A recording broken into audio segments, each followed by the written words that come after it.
You're with me, Vishwakar, in the studios of Express 24/7, where we're concentrating on Junoon, which celebrates its 20th anniversary today. 20 years since they released their first album, all the way back in 1991. And of course, as we know, they have made great strides since then. As I mentioned before the break, we have in the studios with us the frontman of the band Laal, Taimur Rehman, who joins us now. Thanks very much for being with us in the studios, Taimur. I believe you're doing a song for the 20th anniversary album of Junoon. What song have you picked and why? Well, I picked Neend Aati Nahi. It's one of the first songs that Junoon released on PTV, and I remember watching it when I was a kid.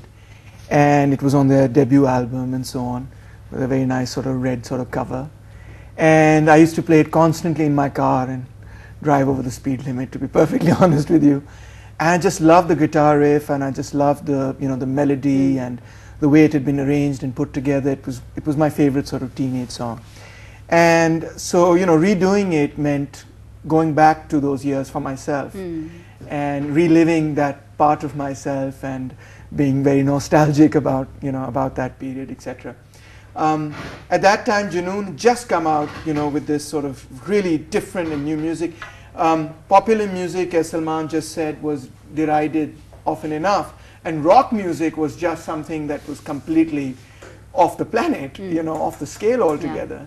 And so I think when Salman Ahmed left Vital Signs to join Junoon, everybody that knew him and knew of his contribution in Vital Signs was quite perturbed and felt that this was a major mistake and that he should continue with Vital Signs, which was for all intents and purposes the leading band of Pakistan at that time, and not go on this risky adventure of trying to make a rock band in a very traditional society.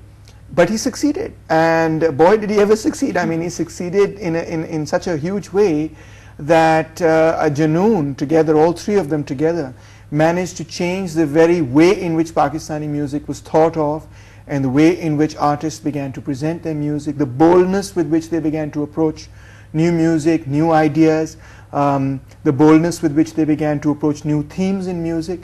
I think with all of that, Junoon played a very important role. And on the third level, I think the fact that they then managed to integrate rock music with local customs and local traditions, and by bringing in Sufi poetry and Iqbal and so on.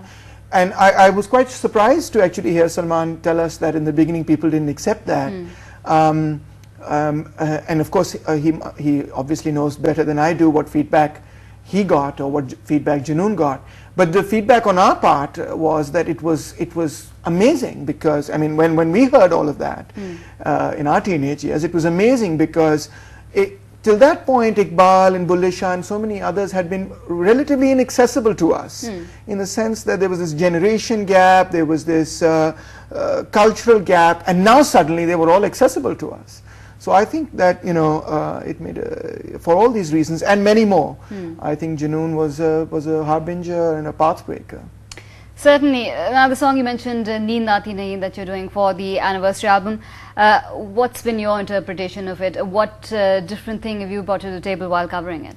Well, I tried to sort of I softened it up, to be perfectly honest. At the time that Salman wrote Neend Aati Nahi and Junoon performed it and so on, I think they were much more edgier and harder with their guitars, and the sound was very sort of, the drums were very rock and the guitars were very sort of distorted and so on, and which is wonderful. And I thought, I can't really top that, because I really admire Salman Ahmed as a guitarist. I think he's fantastic.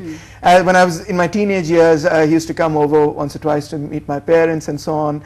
Sort of he's a relative of mine, and he jammed with me once or twice, and I was just in awe of this of Salman Bhai.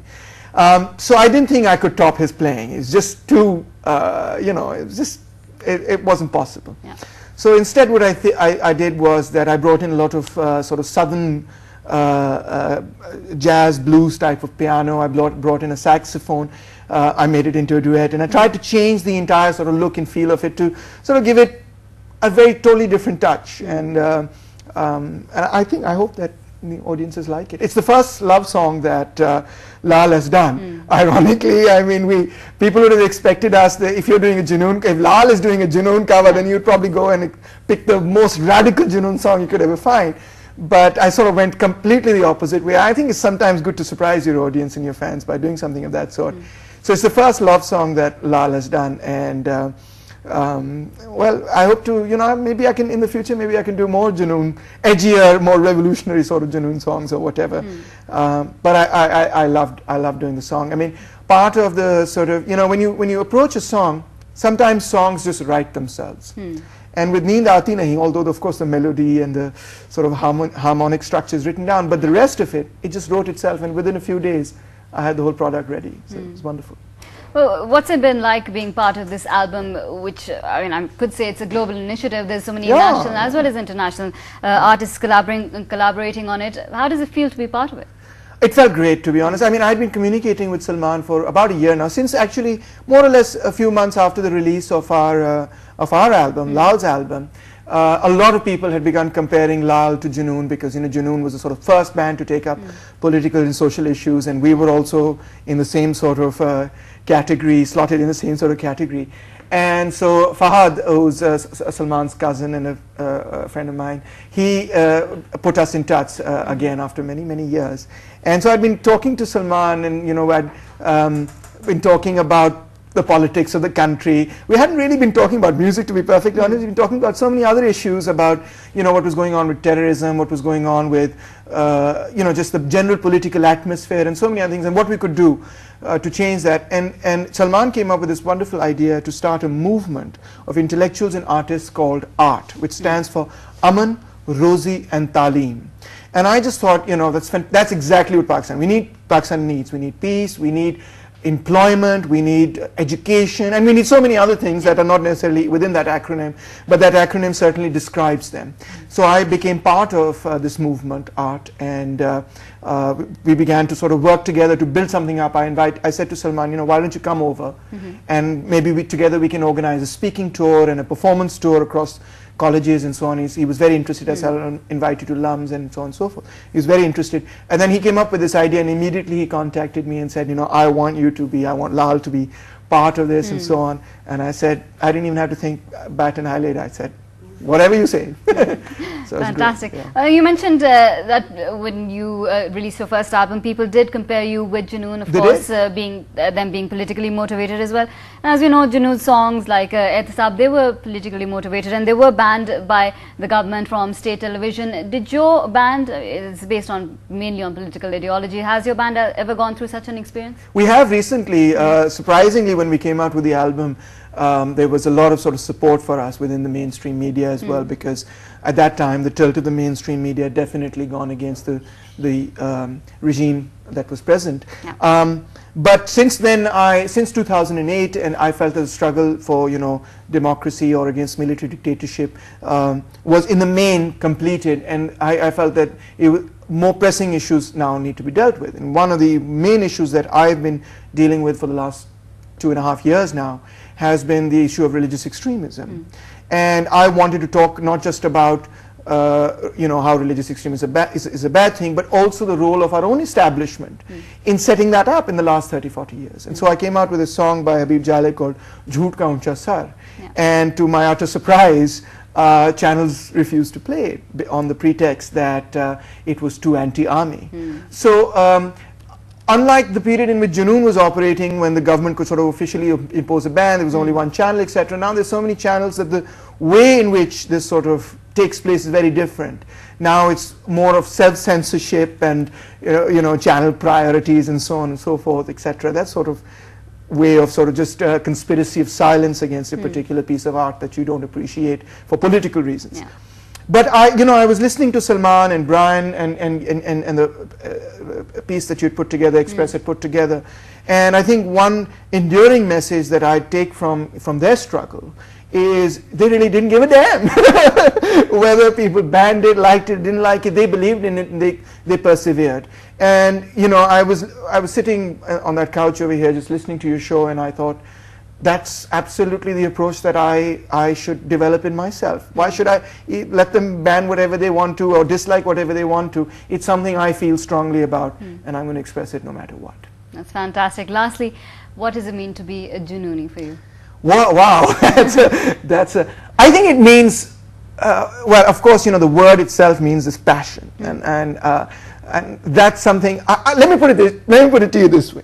Let me say I'm a Laal Junooni. Okay, so what that means, I'm a red Junooni. What that means is I've got passion. Yeah. I've got the same passion as Junoon, and I want to talk about, I want to build, I want to develop, I want to contribute to a progressive Pakistan, a socialist Pakistan, the Pakistan Affairs and Jalib and all of the people that were sidelined and not thought of and banned, you know, in all those years of military dictatorship and kleptocratic democracies and so on, but who spoke for the common people, who spoke for the poor, who spoke for the working class and peasants and so on.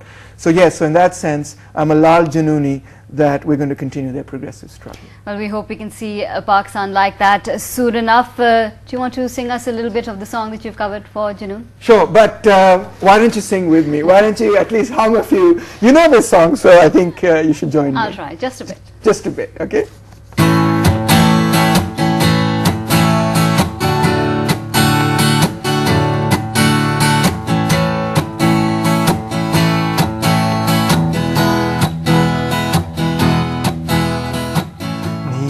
आती नहीं सारी सारी रात कोई तुझसे कहे मेरे दिल की बात एक तू जो नहीं आज मेरे साथ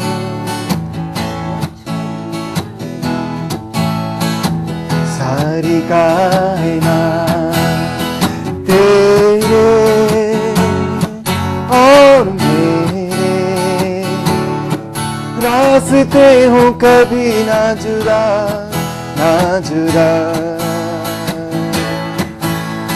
क्या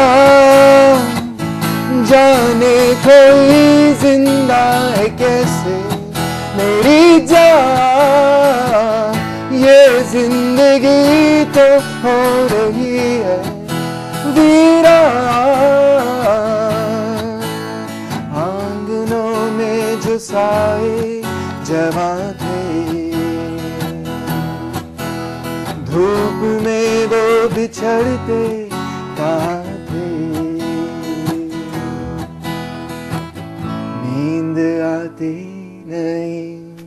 Thanks very much. That was lovely. Taimur Rehman of the band Laal joining us in the studios for the anniversary of Junoon. And that brings us to the end of this special broadcast as well for all you Junoon fans out there. The special anniversary album Junoon 20 is now available for download. And as we know, net royalties from all songs will go to helping Salman Ahmed's own organization, the Salman and Samina Global Wellness Initiative, participate in social uplift programs in Pakistan and also around the world. So not only will you be listening to some great music by purchasing the songs, you'll also be helping so many in their time of need. We hope you enjoyed this special broadcast on Junoon. We'll see you again. Until next time, I'm Vishwakar signing out.